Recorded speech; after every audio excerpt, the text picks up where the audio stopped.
Welcome to this session of Family Communication. In this session, we'll continue the conversation we've had about the research regarding what communicative behaviors contribute to marital satisfaction and marital success. In this session, we'll talk about 4 specific kinds of behaviors, but as a reminder, there is always a tension between universality and idiosyncrasy. What we're about to share are 4 specific kinds of communicative behaviors that in the research have generally been found to correlate with increased marital satisfaction and marital success. But remember, every marriage is different, every person is different, and what's true of one couple might not be true of another couple. And so with that in mind, let's talk about what else we know regarding communication and marital satisfaction and marital success. In a previous session, we made reference to the idea of communicative support. Communicative support is this idea that people perceive that they're not facing something alone, or it's this idea that people perceive that the spouse is on their side. Support, broadly speaking, carries an expectation. That is to say, we expect our spouse to do something to let us know we're not facing cancer alone, to let us know we're not facing parenting alone, to let us know that the stresses that come with work are not being faced alone. And so these perceptions of what our spouse will give us, how they will communicate that sense of support to us, obviously vary from one person to the other. And obviously, those expectations of support are clearly linked to the extent to which we perceive that we're receiving that kind of support. But the communication of support is particularly important for husbands and wives, because in Western culture, there's a very strong notion that your spouse ought to be the one who is the most supportive of you. And while it's true that that support is not expected to be completely unconditional, it is expected to be significant. It is expected to be different than that kind of support that might be given from anyone else. And it flows not just from the fact that 2 people love one another, it also flows from the fact that they're married, that they have voluntarily stepped into this particular kind of relationship with all of its gravity. And so therefore, the expectation is that of all the people that should be providing support, it should be the spouse. And so this creates a kind of expectation that support will be given. But moreover, research finds that support is particularly important in a marital context when 2 circumstances are involved. First, when a spouse feels particularly stressed, support is important. Because spouses typically live with one another and share their lives with one another in deep and meaningful ways, the stresses that one spouse feels are so often shared, or at least so easily visible, to the other spouse. And so because of those kinds of living and relational circumstances, whenever stress enters into a marriage, there's a very high expectation that support will be provided. Now, later on, we'll talk specifically about research regarding stress and the role that it plays in a marital relationship. But for now, recognize this idea that when one spouse is stressed, the expectation that support will be provided is also raised. The second circumstance in which support becomes particularly important is when a spouse feels attacked. Now, attack can obviously lead to stress, but you can feel stress without feeling attacked. So, for example, if you're worried about getting a big project done at work, you might feel stress. But you might feel attacked if a parent says something harsh to you about your parenting in front of other parents. So you feel attacked. So when you get home and you vent this to your spouse, you're expecting your spouse to rise to your defense and provide some kind of support to you. And so stress and or attack become 2 circumstances where the provision of support is particularly important. Now, of course, we can imagine a number of other scenarios in which the provision of support is also important. So, for example, the loss of parents becomes particularly important. Caring for aging parents becomes important. Or the everyday parenting or the discipline of kids also are situations where the provision of support becomes important. But generally speaking, what we know is that this provision of support is really, really important. Generally speaking, the greater the extent to which a spouse perceives that he or she is receiving support, the happier they are in that relationship. And therefore, generally speaking, the more successful the relationship is going to be. This, however, is particularly important for females. The research is crystal clear on this point. Wives, compared to husbands, tend to value the provision of support to greater levels. And the perception that a wife is receiving the kind of support she desires is more crucial to her satisfaction in the marriage than it is the husband's. Not to say it's not important to the husband, just to say that comparatively speaking, wives value it more.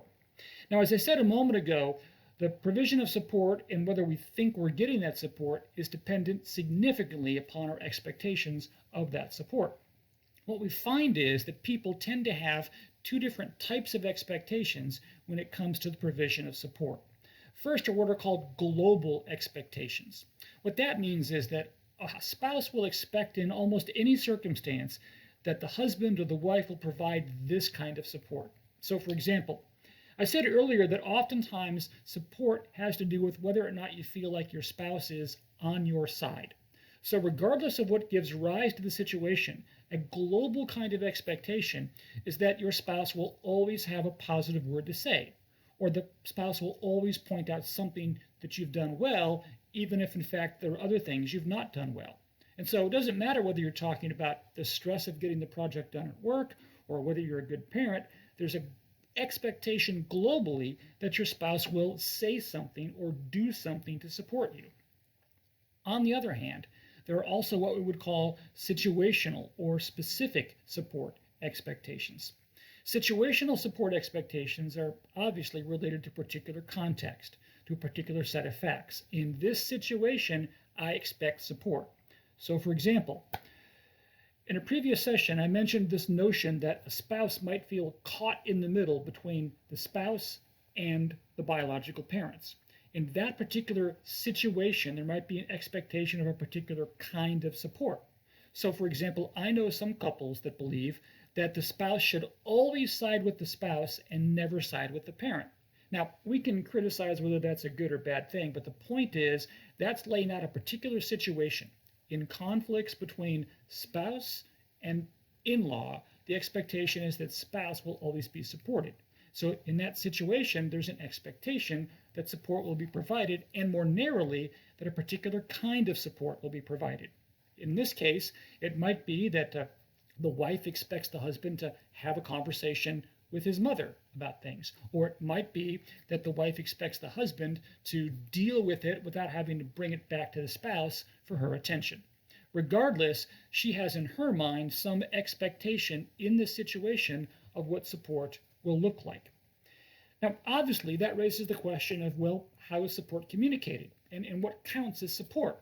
Well, unfortunately, on the latter of those two considerations, the research suggests that husbands and wives have to figure out for themselves what counts as support. And what counts as support is as idiosyncratic as there are people. In fact, the research, although it has tried to identify particular kinds of support or typology of support, can do so only to the extent that we can say, well, it could look like this or it could look like that. So, for example, we know that oftentimes the nonverbal dimension of support is particularly important. So it could be a hug, or it could be the holding of a hand, or the squeezing of a shoulder, or it could be a reassuring glance or eye contact. Who knows what it is, but there's research that finds that the nonverbal provision of support is oftentimes quite powerful. Yet at the same time, we find that for some spouses, providing nonverbal support isn't that important because their spouse doesn't expect it, and it doesn't yield the same kind of positive benefits to that spouse as it might a different individual. And so while we can identify some kinds of support, it's impossible to say, oh, just do this to support your spouse and everything will be fine. It all is related to expectation, which of course is idiosyncratic. So I guess the way to conclude that particular communicative behavior is to say it behooves any spouse to discern what your spouse counts as support, what your spouse expects as support, and then to try and provide that in as many different situations as you can and as often as you can in a global kind of a context. The second idea we'll talk about that positively correlates with marital satisfaction and marital success is what's known as communicative climate. Communicative climate is an overarching idea that draws on a metaphor of the environment, or a weather metaphor. Communicative climate is the total environment, the total communicative environment in which a marriage takes place. It's not a particular day or a particular moment. It's not like, for example, a husband and wife fought in the morning, they both went off to work, and now they get home in the evening, and the husband, let's say, perceives the environment or the climate to be icy. That's not what this is talking about. Instead, in the husband's mind, there's this overall feeling, this overall tone, overall tenor, overall climate of the interactions he has with his wife. And he can sometimes describe that in a particular term. Other times, it's just this vague, unidentified, unlabeled, amorphous kind of sense of what the climate is. Ironically, there is research that finds that outsiders, whether they're children or friends or family that interact with the husband and wife, can oftentimes sense whatever the communicative climate is.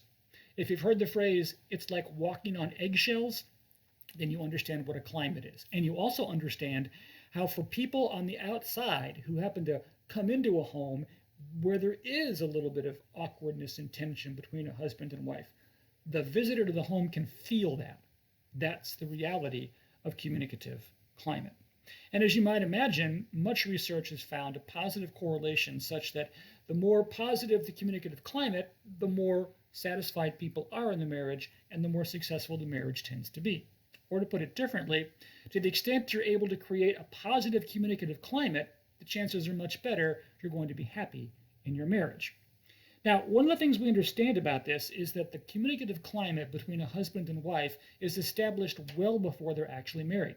In fact, communicative climate becomes one of those specific communicative kinds of ideas that is established rather early on in the relationship.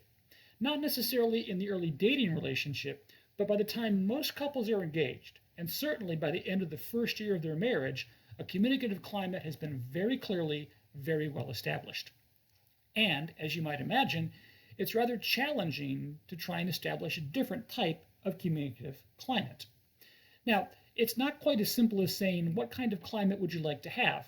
Instead, the climate tends to occur spontaneously. It tends to occur as an amalgamation of all the things people do in the communication within the confines of their marriage.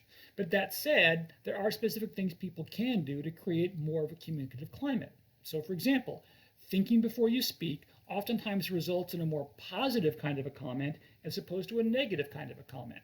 And so you can begin to change the communicative climate by doing something like that. But generally speaking, a communicative climate is what it is. Just like the climate in Alaska in December is what it is. It's cold. It's not likely to change. But that's where the metaphor breaks down. So let me talk specifically about some things that occur in a marital context that creates an unhealthy climate. Unfortunately, there are more research findings that speak to this than there are research findings that talk about what creates a positive communicative climate. One of the things we know that happens that creates a negative climate is a pattern of complaint and counter-complaint. If a husband complains that his wife has not taken care of the checkbook as he'd like to, the wife is often prone to fire back with some kind of a comment about how the husband didn't take out the trash when he was supposed to. That's complaint, counter-complaint. That back and forth complaint, counter-complaint exchange oftentimes creates a negative communicative climate, not just in the moment, but in a global setting, because the husband or wife feels like oftentimes when they issue a complaint, they're met with a counter-complaint. A second kind of dynamic that is unhealthy is what's called a negative in-kind response, or negative reciprocity. If, for example, a husband makes a sarcastic comment to the wife that is particularly cutting, particularly critical, and the wife fires back with her own critical, cutting, sarcastic comment, that is an in-kind or reciprocal response. Now, while it's possible these in-kind or reciprocal responses can be positive, more often than not, they're negative. And more often than not, husbands and wives fall into a pattern where that is precisely the case. This in-kind kind of response, again, is the type of pattern that is established relatively early in a couple's relationship. Now, it's true that in the research, in the early years of dating, we tend not to see this negative reciprocity pattern. That's because people tend to be on their best behavior. They tend to be wanting to make the best, most favorable impression they can. But generally speaking, certainly by the end of the first year of marriage, couples have begun to fall into a pattern of where there is or is not an in-kind or reciprocal pattern in play. Now, one thing that makes these patterns of reciprocity a bit unique is that unlike the complaint-countercomplaint, the patterns of reciprocity are more likely to appear later on in marriages as people become more comfortable with one another. A third kind of negative dynamic that occurs that creates a negative, unhealthy communicative climate is what's known as intimidated silence. Also known as a kind of chilling effect, this occurs when one spouse has more power than the other and is able to, by virtue of nonverbal or verbal intimidation, keep the other spouse from sharing what that spouse would like to share. So, for example, imagine that a wife thinks that their child might have ADHD. So she and the husband have talked about this, but the husband is adamant that his child cannot have ADHD. And so when she tries to bring it up, he shuts her down immediately. Don't want to talk about it. Don't want to hear about it. Subject closed. Well, at that point, she's intimidated to silence, and so that creates a kind of dynamic, not just on that topic, but oftentimes in the larger context of the marriage, where the wife feels that she can't bring up things to her husband that she would like to bring up. This intimidated silence creates an unhealthy communicative climate, which in turn generally tends to lead to decreased marital satisfaction on the part of the person who feels intimidated into silence. And then fourth, there is what's known as mutual indifference. Mutual indifference is this idea that you just don't care about someone, and they don't care about you. You are indifferent to whether or not you compliment your spouse or not. You're indifferent to whether or not you point out something positive or not. You're indifferent to what the spouse says to you. If, for example, the wife asks the husband to take the trash out, he's indifferent, and maybe he gets around to it, maybe he doesn't. Who cares? There's a mutual indifference. The husband goes out, doesn't tell his wife where he's going, comes back, goes out, comes back, is gone all night. Wife doesn't care. Mutual indifference. This mutual indifference, as you might imagine, creates a negative communicative climate. So we know from that research that those four kinds of dynamics, when they are present, are likely to contribute to a negatively perceived communicative climate. On the other hand, as I said earlier, it's virtually impossible to point to specific things that people can do to create a positive communicative climate. Instead, what we say is that typically speaking, climates are not necessarily created intentionally. Instead, they just kind of appear by nature of who you are and how you typically tend to do things. One thing I can say is this. The earlier people begin to push back against whatever it is that creates a negative kind of a climate, the better off they are. So imagine, for example, a husband that habitually pushes off talking about things. If, for example, the wife says, we really need to talk about the amount of money we're spending on coffee. The husband says, yeah, we'll get to it later. And then the wife says later on, we really need to talk about whether the kids are going to go to public school or private school. The husband says, I don't want to mess with that now. I'm tired. We'll deal with it later. This continual putting off of talking about things can become part of the overall communicative climate in this marriage. And so the extent to which you allow that to happen earlier is the greater the extent that it's going to become a regular pattern of interaction. And so therefore it becomes a negative communicative climate, even though you never intended it to be so. So I guess the upshot of all that is to say that in a marital context, if a husband or wife feels as if something is happening on a regular basis to create this negative communicative climate, then they need to push back against that as early as possible so as not to establish a kind of pattern. Well, the next idea is what's known as sentiment override. Sentiment override is an idea that is inward. It's how you feel about the person you've chosen to marry. Sentiment override refers to this idea that our responses to our spouse's behavior are significant indicators of how we will communicate with them. Or to put it differently, the sentiment we have toward our spouses can be influenced by the things they say or do, or by an overarching feeling that we have toward them. So, for example, imagine that a husband is frustrated with his wife because his wife oftentimes is too critical and too cutting and too quick to condemn the kids. Now, the husband who loves his wife and feels positively about his wife should be able to separate out that behavior from how he feels about his wife. Sentiment override is allowing his warmer, positive feelings of love and affection for his wife to override the frustrations he feels with his wife when she is short or cutting with the kids. Or to put it differently, sentiment override prevents a spouse's behavior from bleeding over and changing the way that one spouse feels about the other spouse in a global, overarching kind of a sense. So sentiment override becomes really important because there are numerous studies of marriages where people have been married for multiple years, for decades, and they're happy, they're content. The marriage is satisfying, the marriage is working for everyone involved. And among the attributes of those marriages are the fact that one or both spouses habitually practice sentiment override. Now, I said a moment ago that sentiment override occurs inwardly. What I mean by that, in part, is it occurs inside your head. It's up to the husband to separate out his wife's behavior from how he feels toward his wife. If he's able to do that, he's practicing sentiment override. An extreme example of this is among couples that have been married for decades and one of the couples experiences dementia. One of the things that healthcare providers tell the loved ones who are trying to care for those that have dementia is the one with dementia will often say things or do things that are totally out of character, and you can't take it personally. It's not really them. It's just the dementia. And so they're asking the family members to separate out their feelings of love toward that person who has dementia from that demented person's behaviors, from what they say or what they do.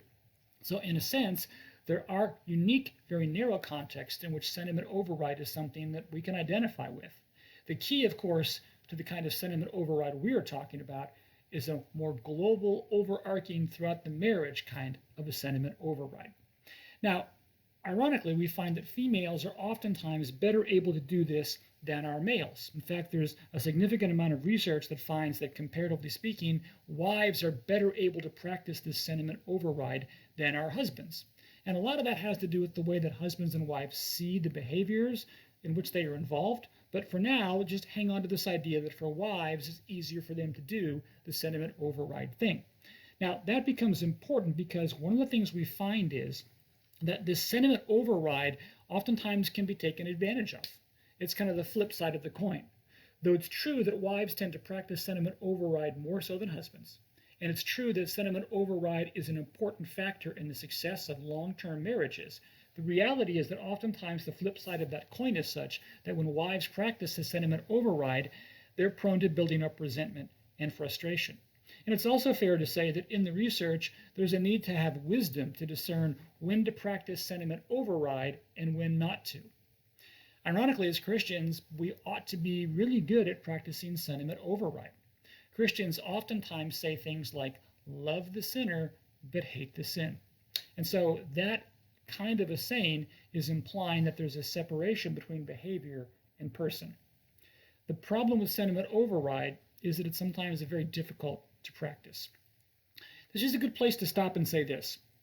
One of the things we know that's crystal clear in most of the research regarding marital communication is that the more mature someone is, emotionally, psychologically, the more likely that person is to practice the kinds of communicative behaviors that correlate with a happy and satisfying marriage. Or to put it differently, mature people tend to do the kinds of things that are more often correlated with marital success. Less mature people tend to struggle with that. Less mature people tend to have creeping into their marriage or tend to put into their marriage by intent the kinds of dynamics that are negative, that diminish marital satisfaction and reduce the chances for marital success. Well, when it comes to sentiment override, there's a very clear relationship. The more mature you are, the more likely you are to be able to practice sentiment override. And it's fair to say also that from the research, practicing sentiment override is just that. It takes a lot of practice. That sentiment override, even for females who are better at it than males, doesn't just happen naturally. Instead, it's a habit that has to be fostered. The more mature people are better positioned to foster that habit and therefore better placed to practice sentiment override. Now, at this point, if I were a student in the class, I'd be asking myself, with whom do I sometimes struggle to practice sentiment override? And so the answer to that question may shed some light on what it is that person does that makes it so difficult for you to process or to do sentiment override. An idea related to that is what's known as cognitive editing. Cognitive editing is an outward-facing idea. Cognitive editing refers to how it is we talk about ourselves and our spouses to other people. It's how we present our history. It's how we present our lives to other people. The idea of editing is this idea that you have a story, or you have a document, or you have a film, you have some finished product that has to be kind of cleaned up a little bit by leaving this out, or putting this in, or rearranging that, or polishing this. And then you offer it up for consumption. You offer it up to an audience to watch the film, or to a reader to read the story. Well, imagine four different people, two couples, two husbands and wives, that are seated at a dinner table. And the husband begins to tell a story about the time that his wife clumsily lost their wedding ring at the beach amidst all of the sands in Hawaii. So as the husband tells that story, he may well engage in what's known as editing, right? Where he leaves out certain parts of that story in telling it to other people that make her look bad. Now, it's called cognitive editing because the husband does this in his mind before he verbally shares it with everyone else. But here's what's interesting. This cognitive editing thing is not just a verbal editing. It's not just that he leaves out certain parts of the story to make his wife look good. He actually remembers the story in such a way that she actually looks better because of the way he tells it. So it's almost like there are two different editing processes at work. There's the, I've chosen to forget this part of the story, editing number one. And then number two, even when I tell the story at the dinner table to the other couple, I leave out aspects of the story that might make my wife look particularly bad. Now, cognitive editing can be a very simple or a very complex kind of a process. By the way, it's not just specific to stories that we tell. When you think back to the first year of your marriage, if you've been married for, say, 40 years, you might forget, you might leave out, you might have just chosen to pass over the difficult times in that first year of marriage. You've edited that out. Now, regardless of whether you actually talk about that first year of marriage with people outside the relationship, the fact of the matter is you've done that editing. And so this cognitive editing thing, as you might imagine, becomes really important because it speaks to how it is you see your spouse and how it is you see the relationship. Well, there's research then that suggests that the extent to which you're able to edit out negative things correlates with the extent to which your spouse and you are satisfied in your marriage. Or to put it differently, satisfying, successful, happy marriages tend to be those where spouses are cognitively editing the relationship in such a way as to highlight the positive and diminish the negative. Now, you might say, well, isn't that disingenuous? Aren't you just turning a blind eye to the negative parts of a relationship? And how can that be healthy? And the answer is that our memories and the way we perceive things are inherently tricky. They are inherently complicated. And so because of that, on a regular basis in our lives, we're doing cognitive editing, either as a defense mechanism to block out unhealthy, unhelpful negative things, or just as a matter of routine where it's not that important to you, so you forget it, or you leave it out. The reality is that to be human is to engage in cognitive editing. All of this idea is doing in the context of a marriage is putting some intentionality to it, as when the husband intends to leave things out as he tells the story at the dinner table, or where the husband intends to not think about or to over time just completely forget about the difficulties in their first year of marriage. And so when you take cognitive editing and you pair it with sentiment override, these two concepts become very powerful determinants of how it is people are likely to find themselves in satisfying or successful marriages. Now, one last thing about these final two ideas of cognitive editing and sentiment override. They tend to occur intrapersonally. You see, so much of what we've talked about, like providing support, for example, or tie signs, is either verbal or nonverbal. But here we bump into a kind of communication that's known as intrapersonal. It's how we communicate to ourselves. It's the communication that occurs inside of our head. And there's a lot of research that finds that that kind of communication, intrapersonal communication, is as important, in many ways, more so than the kind of verbal or nonverbal communication that might occur in a marriage. And so these kinds of communicative behaviors do become important in contributing to the relative health and satisfaction of marriages. And so in our next session, we'll press on and continue to talk about other specific communicative behaviors that correlate with marital satisfaction and marital success.